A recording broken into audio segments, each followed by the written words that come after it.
Video is not financial advice. I'm not a financial planner. I'm just an entertainer and a storyteller, relaxing on his recliner. The one, the only ape father up all night telling stories. Wow! So, once again, as I mentioned in the last video, I lived in Pittsburgh for about 2 years, a little under 2 years. I was working at KDKA, which is a subsidiary. It's a CBS television sales. Okay, so this is so funny, man. You have to understand it's like it's right out of the movie. Funny Farm. I don't know if you ever saw that movie with Chevy Chase. You're coming from like New York and you're going into like the country and all that stuff. There's a lot of changes from being in Brooklyn, and then being in like Pittsburgh, right? A lot of changes. So I'll tell you a funny story. So my wife ended up getting a job at a law firm out there in the city. Now we lived in the countryside. There's a place called Zelienople we lived in. I remember I was pronouncing it Zelia Nipple. I made everybody very uncomfortable. We used to go to like, all these like, they had these like, I think it was called the Kaufman House. They had the most amazing breakfast in the world. I mean, it's like a real deal country, breakfast. You got the grits, you got everything. It's like my cousin Vinny. It was out of my cousin Vinny. So I used to say, I love it out here in Zelia Nipple. And my wife would be like, it's Zelia Nipple, not Zelia Nipple. So we would always go. Sometimes we would get out breakfast. Now this was now when we closed on our house and we were living there. So there was no more Hilton breakfasts. We would go to like the Kaufman House and get our breakfast. And me and my wife, we both worked in the city in Pittsburgh. So at the time, I had a Mercedes. It was what was it, the something E500, is the AMG package. It was totally decked out. And I was a hot shot back then. This was before I had kids, This is yeah, I was in my younger days. Just there's like I pulled up like my cousin Vinny. It was funny. They all thought I was in the witness protection program. Everybody in the town, because I came in blasting club music. Right, I had my gold chain, my ring on, my watch, my bracelet. They thought I was a 100%. They thought I was connected guy. You understand? They thought I was a wise guy. People were bringing me cakes as tributes. Forget about it. It was crazy. But anyway, so I'm gonna get to the story. So I'm driving my wife to work. I drop her off, and then I go to a CVS. So we're driving on the main highway. I forget what it is, 70 maybe. What was it? I Whatever it remember. was. Anyway, so we're driving, and I look up in the sky, and I see this big fat bird, and I'm saying, Jennifer, look at that. And she sees it. It was like struggling to fly, and I'm like, what is that? She goes, I don't know. She goes, I think it's a turkey. I'm like, what? You know what I mean? You don't see things like this in Brooklyn. You got me. You don't see fat turkeys flying in the air. You go to the supermarket for the turkey. I'm seeing a turkey flying in the air. So I'm like, all right. Next thing I know, it just stops flying and takes a nosedive. Right?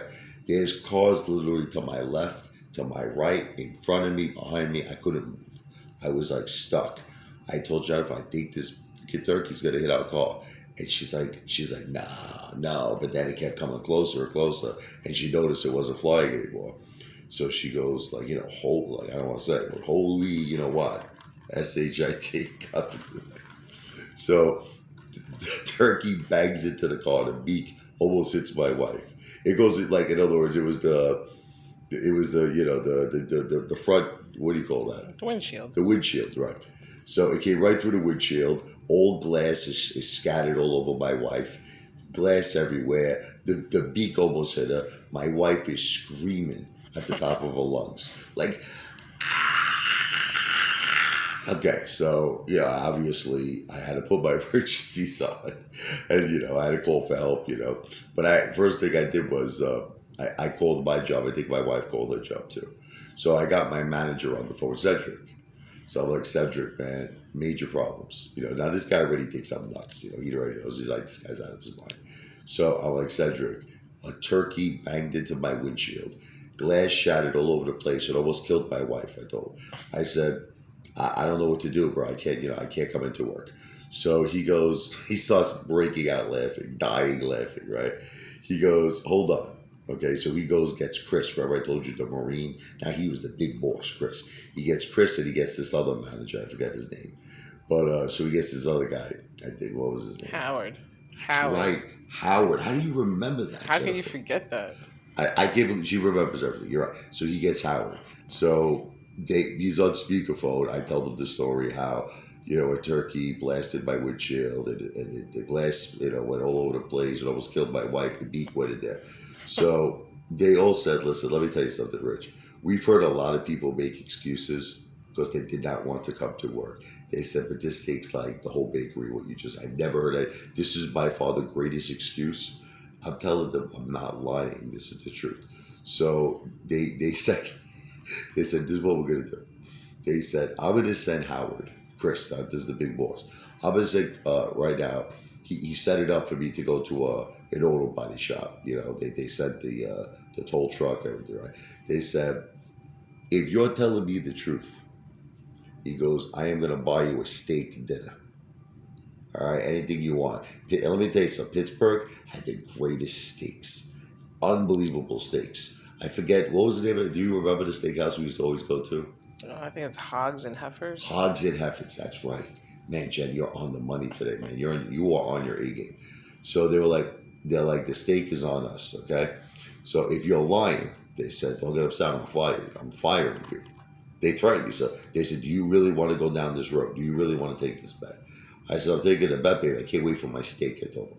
I said, I could already taste it because I'm telling the truth. So Howard came down to the body shop. He saw feathers all over the place. He saw this big fat turkey. He saw the beak. He said, man, you were telling the truth. So he starts, taking pictures of this, right? Next thing I know, they forwarded this to every single CBS location nationwide.